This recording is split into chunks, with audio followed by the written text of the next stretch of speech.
ہم جو بیمار ہوتے ہیں، ہمیں کسی قسم کی جو تکلیف آتی ہے، جو ہم پر کوئی مصیبت آتی ہے نفس پر، یعنی چاہے وہ نفسیاتی تکلیف ہو، چاہے روحانی ہو، کوئی جسمانی ہو، ذہنی ہو، کسی بھی قسم کی کوئی کرب اور بے چینی اور انگزائٹی اور ڈپریشن اور کوئی بھی چیز جو انسان کے اوپر وارد ہوتا ہے، یا کسی چیز کے کھو جانے سے انسان کو جو تکلیف اور پریشانی آتی ہے، یا اپنے کسی پیارے کے اوپر جو دکھ تکلیف آتا ہے اس کی وجہ سے جو تکلیف لاحق ہوتی ہے، یا پھر یہ کہ انسان کہیں سے گر جاتا ہے، یا کوئی چوٹ لگ جاتی ہے، یا پھسل جاتا ہے، یا کسی وبا کا شکار ہو جاتا ہے، یا انسان کے جسم میں کسی قسم کا کوئی اضطراب، حتیٰ کہ کوئی خارش ہوتی ہے، یا پھر کسی طرح کی کوئی چبھن سی ہو جاتی ہے، یا کوئی پین شروع ہو جاتی ہے، کوئی بھی چیز جو ہمارے جسم میں ہوتی ہے یہ اللہ کے علم میں ہوتی ہے اور اللہ کے اذن سے ہوتی ہے، اور اللہ تعالیٰ کی کتاب میں یہ بھی لکھا ہوا ہے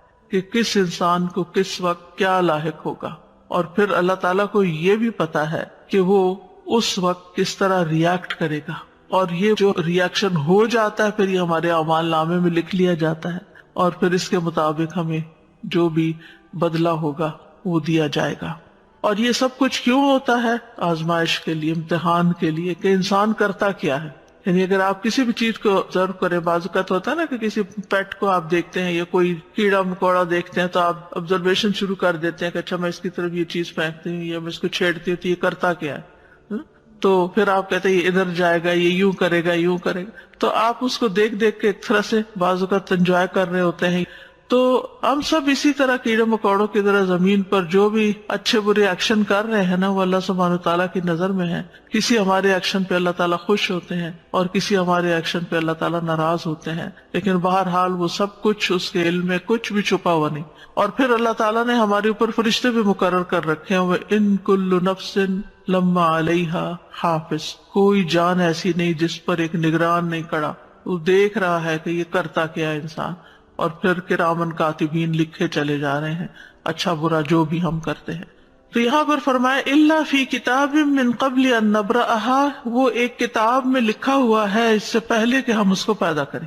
ہاں کا مطلب مصیبت ہے، یعنی نبرأها اس تکلیف کو پیدا کریں۔ اور ایک قول یہ ہے کہ یہ زمین کی طرف جا رہی ہے بات، یا نفس کی طرف، کہ زمین کو پیدا کرنے سے پہلے یا اس انسانی جان کو پیدا کرنے سے پہلے۔ یعنی قرآن مجید کی یہ بلاغت ہے اور ایک خوبصورتی ہے کہ اس کے اندر اتنی وسعت آ جاتی ہے، ایک ہی ضمیر ہے اور اس میں انسان کی سوچ کی جہت کھلتی ہے کہ ہا کی ضمیر نفس کی طرف لوٹ رہی، ہا کی ضمیر ارض، یہ سب مؤنث ہے، اور ہا کی ضمیر مصیبت کی طرف جا رہی ہے۔ یعنی اس سے پہلے کہ مصیبت آئے، اس سے پہلے کہ زمین پیدا ہو، اس سے پہلے کہ انسان پیدا ہو، یہ سب کچھ لکھا ہوا ہے۔ یعنی خیر و شر سب کچھ لوح محفوظ میں محفوظ ہے، اور یہ تقدیر جو ہے یہ اللہ کا ازلی علم ہے، اور اللہ تعالیٰ نے ہر چیز کا علم کے اعتبار سے احاطہ کر رکھا ہے، کوئی چیز بھی اللہ کے علم سے باہر نہیں۔ وَأَنَّ اللَّهَ قَدْ أَحَاطَ بِكُلِّ شَيْءٍ عِلْمًا۔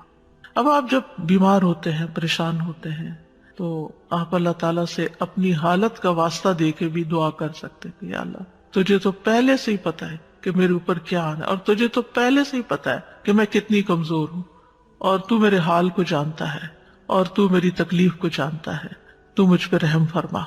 یعنی اللہ تعالیٰ سے انسان اس طریقے سے بھی دعا کر سکتا ہے، یعنی اللہ تعالیٰ کی صفت علم کا واسطہ دے کر، کیونکہ قرآن مجید میں آتا ہے وَلِلَّهِ الْأَسْمَاءُ الْحُسْنَىٰ فَادْعُوهُ بِهَا، تو ہمیں اللہ تعالیٰ کی اسماء و صفات کا واسطہ اور وسیلہ دے کر بھی اللہ تعالیٰ سے دعا کرنی چاہیے، جیسے انی مسنی الضر وانت ارحم الراحمین۔ بس اللہ تعالیٰ کی رحمت کی بات کر دی، اللہ تعالیٰ کی اس صفت کی بات کر دی کہ آپ تو بہت زیادہ رحم فرمانے والے ہیں۔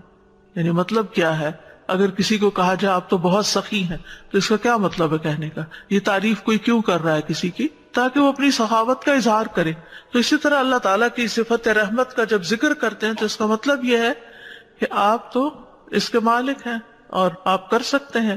تو یہ چیز اگر انسان اللہ تعالیٰ کے بارے میں سوچے کہ ہر چیز کو جانتا ہے، ہر چیز کو، وَأَنْتَ عَلَّامُ الْغُیُوبِ، میں نہیں جانتا، تو جانتا ہے، اور تو علام الغیوب ہے۔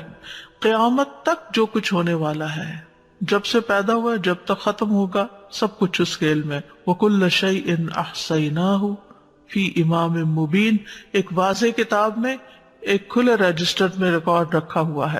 اور حدیث سے پتہ چلتا ہے کہ آسمان و زمین کی تخلیق سے 50,000 سال پہلے مخلوقات کی تقدیر لکھی گئی۔ اب آپ سوچئے، جب آپ تقدیر پر ایمان لاتے ہیں، اور تقدیر پر ایمان لانا ضروری ہے، نبی صلی اللہ علیہ وسلم نے فرمایا ہر چیز کی ایک حقیقت ہوتی ہے، اور کوئی شخص اس وقت تک ایمان کی حقیقت کو نہیں پہنچ سکتا جب تک اسے یقین نہ ہو جائے کہ اسے جو چیز پہنچی ہے وہ اس سے خطا نہیں ہو سکتی تھی، اور جو چیز خطا ہو گئی ہے اس سے وہ اسے پہنچ نہیں سکتی تھی۔ اب یہ جو ہمارا ایمان ہے، اس کی بنا پر اگر آپ کو کوئی تکلیف آ جاتی ہے، کوئی بیماری آ جاتی ہے، کوئی چیز چھو جاتی ہے، لگ جاتی ہے، ٹکرا جاتی ہے، کچھ ہو جاتا ہے، تو بجائے غصے میں آنے کے، فرسٹریشن کا شکار ہونے کے، آپ کے چہرے پہ اسمائل بھی آ سکتی۔ یہ تو ہونا تھا، یہ لکھا ہوا ہے، یہ اپنے وقت پہ پہنچ گیا مجھ تک، اب اللہ ہی اس کو دور کرنے والا ہے۔ جس کے اذن سے یہ تکلیف آئی ہے اسی کے اذن سے شفا ہوگی، جس کے اذن سے یہ مشکل میں مبتلا ہوں وہی اس کو ان یمسسک اللہ بضر فلا کاشف لہ الا ہو، اگر تمہیں کوئی تکلیف پہنچ جاتی ہے تو اس کو اللہ کے سوا کوئی بھی دور نہیں کر سکتا، فلا کاشف لہ الا ہو۔ یہ یقین ہونا چاہیے پورا، جتنا زیادہ یہ یقین ہوگا کہ فلا کاشف لہ الا ہو، کہ اللہ ہی اس تکلیف کو دور کرنے والا، اس کو کھولنے والا ہے، تو اتنا ہی زیادہ ہم اللہ سبحانہ وتعالیٰ کی طرف رجوع کریں گے، اتنے یقین کے ساتھ اسی کی طرف لوٹیں گے، اسی کے در پہ جائیں گے، اسی کے آگے سر جھکائیں گے، اسی کو پکاریں گے، اسی کے آگے ہاتھ پھیلائیں گے، اسی کو مختلف چیزوں کا واسطہ وسیلہ دیں گے جو مشروع ہے یا جس کی اجازت ہے ہمیں۔ تو اس طرح اللہ تعالیٰ سے تعلق اور زیادہ مضبوط ہو جائے گا۔ پھر فرمائے ان ذالک علی اللہ یسیر۔ ہمیں لگتا ہے کتنا مشکل کام ہوگا، یہ کتنا بڑا کام ہے یہ سب کچھ، لیکن اللہ تعالیٰ فرماتے ہیں اس کے لیے تو یہ کچھ بھی مشکل نہیں۔ سبحان اللہ، یعنی اس کی قدرت اس سے بھی کہیں زیادہ ہے کہ وہ ان سب چیزوں کا علم رکھے۔ اور ہمیں کیوں بتایا جا رہا ہے؟ لِكَيْ لَا تَأْسَوْا عَلَىٰ مَا فَاتَكُمْ، تاکہ تم کھو جانے والی چیز پہ افسوس نہ کرتے رہو، تم سے غم دور کرنے کے لیے۔ اور یہ ایک حقیقت ہے کہ اگر انسان تقدیر کے معاملے کو اور اس بات کو سمجھ جائے کہ یہ کسی وجہ سے آئی ہے تکلیف مجھ پر، اللہ تعالیٰ یا تو مجھے ریسٹ کروانا چاہتا ہے، یا مجھے کچھ سکھانا چاہتا ہے، یا کوئی بھی ایسی وجہ ہو سکتی ہے کہ جو مجھے علم نہیں، کیونکہ اس کا کوئی بھی فیصلہ حکمت سے خالی نہیں، یہ بھی ساتھ ہی یاد رکھنا چاہیے۔ یعنی ایسا نہیں کہ وہ اندھا دھند بس کسی کو سزا دے رہا ہے اور کسی کو کچھ جزا دے رہا ہے اور کسی کو فائدہ اور کسی کو نقصان، ایسا نہیں۔ ہر تکلیف کے پیچھے ایک حکمت، کوئی وجہ ہے۔ اس نے آپ کو کوئی اسپیشل چائلڈ دیا ہے، کوئی حکمت ہے اس کے پیچھے، کوئی وجہ ہے کہ اس نے آپ کو اس کام کے لیے چنا ہے۔ اسی طرح اگر کوئی اولاد کی طرف سے یا والدین کی طرف سے، کسی پیارے کی طرف سے کوئی تکلیف پہنچتی ہے تو اس میں کوئی حکمت ہے۔ تو اگر انسان ایمان لے آئے تقدیر پر تو پھر غم ہلکا ہو جاتا ہے۔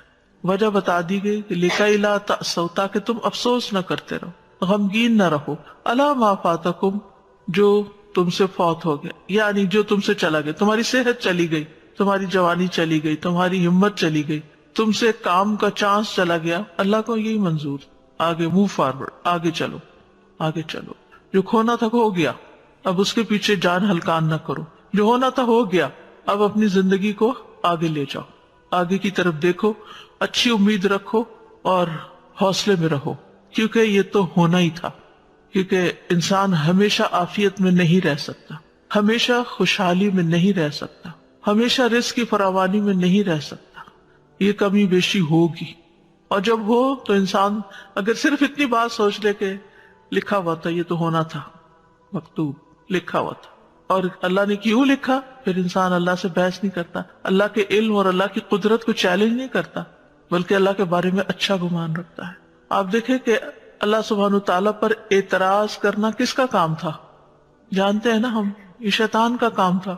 تو پھر ہم کتنے مزے سے مختلف چیزوں پر اعتراض شروع کر دیتے ہیں، واضح طور پر شیطان کے نقش قدم پر چل رہے ہوتے ہیں، واضح کلیئر کہ اللہ نے میرے ساتھ ایسا کیوں کیا، وائی می، یہ کیوں ایسا کیا، یہ آپ یاد رکھیں کہ یہ کیا ہے، یہ دراصل شیطان کے قدموں پر چلنا ہے، اس کی پیروی کرنا ہے، اس کے پیچھے جانا ہے۔ اور پھر دوسرا رویہ جو شیطانی رویہ ہوتا ہے، انا خیر منہ، وہ کیا ہے؟ تکبر والا۔ اور یہ تکبر والا رویہ یہ بھی اللہ کو ناپسند، یہ دونوں شیطانی رویے اللہ کو ناپسند ہے۔ وَلَا تَفْرَحُوا بِمَا آتَاكُمْ، اس پہ مت خوش ہو، مت اتراؤ، مت اکڑو جو اللہ نے تمہیں دیا ہے. یعنی اپنی کسی بھی اسکل پر، اپنی کسی ذہانت پر، اپنی کسی قابلیت پر، اپنے کسی کارنامے پر، اپنی کسی کامیابی پر. کیونکہ عام طور پر کیا ہوتا ہے، یعنی ذرا سے دوسروں سے کوئی بہتر کام کر لیتے ہیں تو پھر ہم دوسروں کو حقیر سمجھنا شروع کر دیتے ہیں. میں اس سے بہتر ہوں، مجھے زیادہ اچھا پکانا آتا ہے، مجھے زیادہ اچھا پڑھانا آتا ہے، مجھے زیادہ اچھا فلاں کام آتا ہے. یعنی کوئی بھی جو کام اپنی چاہے قابلیت ہو، یا میرے پاس یہ زیادہ اچھا ہے، میرے بچے زیادہ خوبصورت ہیں، میرے بچے زیادہ پڑھے لکھے ہیں، میرا گھر زیادہ اچھا ہے، میرا یہ، یعنی انسان کو جتنی بھی نعمتیں ملی ہیں پھر انسان ان پر اترائے نہیں، فخر نہیں کرے. اور اترانا کیا ہوتا ہے اور تکبر کیا ہوتا ہے؟ دوسروں کو حقیر سمجھنا. اپنی خوشی کا اظہار منع نہیں ہے کہ اللہ کا شکر ہے اللہ نے دیا. اگر اللہ نے دیا، اچھا لباس آپ نے پہنا ہے، اچھا گھر بنایا ہے آپ نے، اچھی گاڑی خریدی ہے آپ نے، کوئی حرج نہیں. کل بھی ہم نے حدیث پڑھی تھی کہ ایک نیک انسان کے لیے مال جو ہے وہ نقصان دہ نہیں ہے، کیونکہ وہ ہر چیز پر اللہ کا شکر ادا کرتا رہے گا اور ان نعمتوں میں دوسروں کو شریک کرتا رہے گا، ان نعمتوں کو پا کر خیر اور بھلائی کے کام کرے گا. انسان یاد رکھے کہ اس دنیا میں انسان کو نعمتیں بھی ملیں گی اور تکلیف بھی آئے گی، لیکن ہر حال میں مطلوب اور مقصود کیا ہے کہ انسان اللہ کا بندہ بن کر رہے. اکرمہ ابن عباس سے روایت کرتے ہیں کہ وہ اللہ کے فرمان اسی آیت کے بارے میں کہتے ہیں کہ ہر شخص غمگین ہوتا ہے اور خوش ہوتا ہے، لیکن مومن اپنی مصیبت پر صبر کرتا ہے اور خوشحالی پر شکر کرتا ہے. اس آیت میں ایک بات یاد رکھیں کہ اس کا یہ مطلب نہیں کہ اگر ہر چیز لکھی ہوئی ہے تو انسان کوشش نہ کرے. نہیں، کوشش بھی کرنا اللہ کے اذن سے ہے اور اللہ کا حکم ہے اور ہمیں اس پر ابھارا گیا ہے. وَأَن لَيْسَ لِلْإِنسَانِ إِلَّا مَا سَعَىٰ، کہ تمہیں کوشش کرنا، کیونکہ ہمیں تو نہیں پتا نا آگے کیا لکھا ہوا ہے، ہمیں نہیں پتا. تو ہمیں جو نعمتیں ملی ہیں اور جو وسائل ملے ہیں اور جو جسمانی قوت ملی ہے اس کے ساتھ اس دنیا میں رہتے ہوئے احرص علی ما ینفع، جو چیزیں فائدہ دیتی ہیں ان کی حرص کرے. انسان اپنی صحت کا خیال رکھے، انسان اپنے لیے وہ تمام وسائل اختیار کرے، چاہے ایکسرسائز ہے، چاہے بریدنگ ہے، چاہے ہیلدی ڈائٹ ہے، یا جو بھی، یا پھر اگر بیمار ہوتا ہے تو علاج کرتا ہے. تو یہ انسان کے پارٹ پر ہے اور اس کو کرتے رہنا چاہیے. لیکن کچھ چیزیں کرتے رہنے کے باوجود بھی الٹ ہو جاتی ہیں تو وہ پھر انسان کو یہ یاد رہے اس وقت کہ یہ ہونا تھا. کیونکہ انسان اس وقت زیادہ پشیمانی کا شکار ہوتا ہے، میں تو اتنی زیادہ کیئرفل ہوں اپنے ڈائٹ کے بارے میں نے تو کبھی شوگر استعمال نہیں کی تھی، یہ مجھے یہ بیماری کہاں سے آ گئی، اور یہ نہیں، یہ لکھا تھا. اس کی حکمت اللہ کو پتا ہے کہ اس نے آپ پہ یہ بیماری کیوں بھیجی اور اس کے ذریعے آپ کو کیا سکھانا تھا، یا اس کے ذریعے آپ کے کتنے درجات بلند کرنے تھے. تو یہ اللہ تعالیٰ کو پتا ہے. ہمیں کیا کرنا ہے؟ احتیاط بھی برتنی ہے بیماری سے بچنے کے لیے، اور اگر آ جائے تو علاج بھی کرنا ہے، اسباب اختیار کرنے ہیں، لیکن اس سارے آزمائش کے عرصے میں اللہ سے راضی رہنا ہے. واللہ لا يحب كل مختال فخور، اللہ تعالیٰ کسی ایسے بندے کو پسند نہیں کرتا جو اپنے عمل میں غرور کرے اور اپنے قول میں فخریہ زبان استعمال کرے، فخر کرے. یعنی عمل میں ایسا لباس پہنے جو گھسیٹ گھسیٹ کے چلے، یا ایسی چال چلے، اور پھر یہ کہ باتوں میں ایسی ایسی باتیں کرے کہ جو دوسروں کو ہرٹ کرنے والی ہوں، شیخی بگاڑنے والی ہوں. تو بے صبرا کرنے والا غم اور سرکش کرنے والی خوشی جو ہے، ان دونوں کی ممانعت کی گئی ہے. ابو بکر صدیق رضی اللہ عنہ کے پاس جب زیادہ مال لایا گیا، آپ کو معلوم ہے کہ نبی صلی اللہ علیہ وسلم کے زمانے میں فتوحات کا سلسلہ شروع ہو گیا تھا، بہت سی جگہوں سے غنائم وغیرہ آ رہے تھے. حضرت ابو بکر کے زمانے میں اور زیادہ بڑھ گیا، حالانکہ صرف 2 سال ہی تھے. تو جب زیادہ مال آیا آپ کے پاس تو انہوں نے کہا، اے اللہ، ہم طاقت نہیں رکھتے مگر یہ کہ ہم اس بات پر خوش ہوں جو تو نے ہمارے لیے مزین کیا ہے. یعنی ہمیں مال اچھا لگتا ہے، کوئی چیز ملتی ہے تو ہمیں خوشی ہوتی ہے.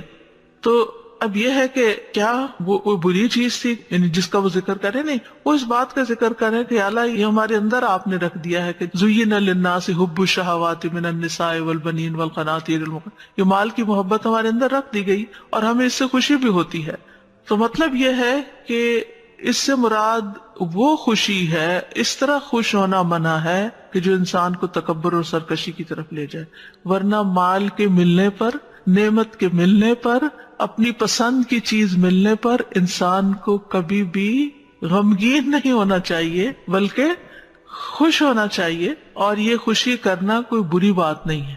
یعنی خوشی کے موقع پر خوش ہونا اس میں کوئی برائی نہیں ہے، کیونکہ کچھ لوگ ایسے ہوتے ہیں ہر وقت بس ایک ایسی حالت میں رہتے ہیں کہ نہ کسی خوشی کے موقع پہ خوش ہوتے ہیں، نہ کسی غم کے موقع پہ غمگین ہوتے ہیں کہ وہ نیک پارسا نہیں۔ خوشی کی کوئی چیز ہے، کوئی نعمت ملی، خوشی کا اظہار کرے، فَأَمَّا بِنِعْمَةِ رَبِّكَ فَحَدِّثْ، بس لمٹ کے اندر، اس سے اوپر نہیں جانا کہ تکبر یا شیخی بگاڑنا شروع ہو جائے یا آپ دوسروں کو نیچا کرنا شروع کر دیں، یہ نہیں ہونا چاہیے۔